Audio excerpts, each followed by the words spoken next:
السلام عليكم ورحمة الله وبركاته. إن الحمد لله نحمده ونصلي على رسوله الكريم أما بعد. সমস্ত প্রশংসা আল্লাহ রাব্বুল আলামিনের জন্য।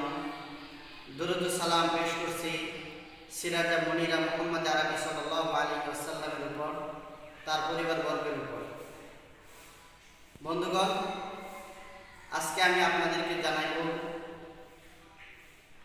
রোগীর শরীরে আপনারা কিভাবে জিনকে হাজির করবেন। এই আমলটা সাধারণত কোনো মুদাব্বির বা কবিরাজ আপনাদেরকে শিখাইবে না। এই আমলটা আমি আপনাদেরকে শিখাইতেছি। রোগীর শরীরে জিনকে হাজির করার জন্য আমার কাছে ৫-৬টা নিয়ম আছে। তার মধ্যে থেকে সবচেয়ে সহজ যে নিয়মটা, এই নিয়মটা আমি আপনাদেরকে শিখাইতেছি।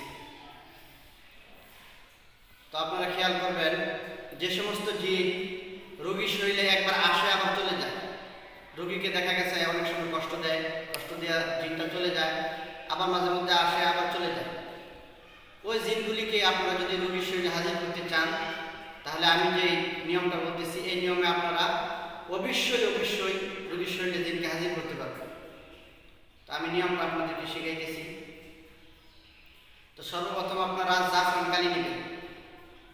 জাফরান কালি নেওয়ার পরে এই যে আমি যে নকশাটা আপনাদেরকে দেখাইতেছি, এই নকশাটা সর্বপ্রথম আপনারা জাফরান কালি দিয়ে লিখবেন। এই নকশাটা লেখার পরে আপনারা রোগীর এই যে দুইটা হাত আছে, দুইটা আঙ্গুল, এই যে দুইটা আঙ্গুল, মধ্যম আঙ্গুল, শাহাদাত আঙ্গুল, এই দুইটা আঙ্গুলের ভিতরে এই তাবিজটা আপনারা রোগীর আঙ্গুলের ভিতরে দিয়ে রাখবেন। এটা আঙ্গুলের ভিতরে দিলেন ১ নাম্বার। ২ নাম্বার আরেকটা তাবিজ আপনাদেরকে লিখতে হবে। এই তাবিজটা হলো এই যে আমি এখানে দিয়ে দিতেছি, এই তাবিজটা আপনারা আবার জাফরান কালি দিয়ে লিখবেন।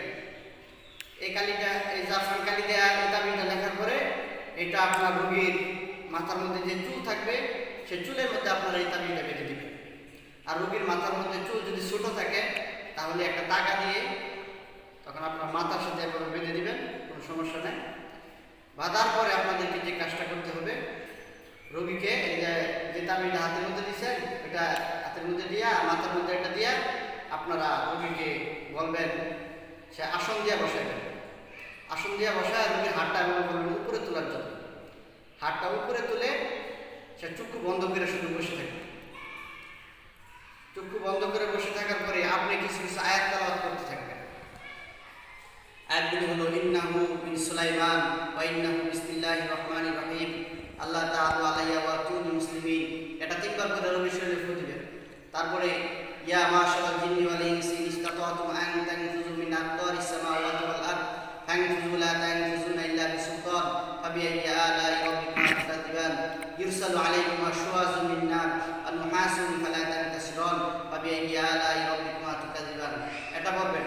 তারপরে আরো কয়েকবার করবেন ইলাহুকুম ইলাহুন ওয়াহিদ লা ইলাহা ইল্লা হুয়ার রহমানুর রহিম। এই আয়াতগুলো আপনারা রিপিট করতে থাকবেন। ৩ বার করে আপনি ফুঁ দিতে থাকবেন রোগীর শরীরে। কয়েক মিনিটের ভিতরে আমি গ্যারান্টি দিয়ে বলতে পারি, ওই জিন দুনিয়ার যে কোনো জায়গায় থাকুক, কয়েক মিনিটের ভিতরে ওই রোগীর শরীরে ওই জিন হাজির হতে বাধ্য। আপনারা এই কাজটা করবেন, করে আপনারা দেখবেন অবশ্যই আপনারা ফল পাবেন। আমার পক্ষ থেকে আপনাদের সবাইকে আদালত দেওয়া হবে, কিন্তু আমি শুধু তাদেরকে আদালত দিতেছি এই কাজটা করার জন্য যারা এই কাজ সম্পর্কে মোটামুটি তাদের ধারণা আছে।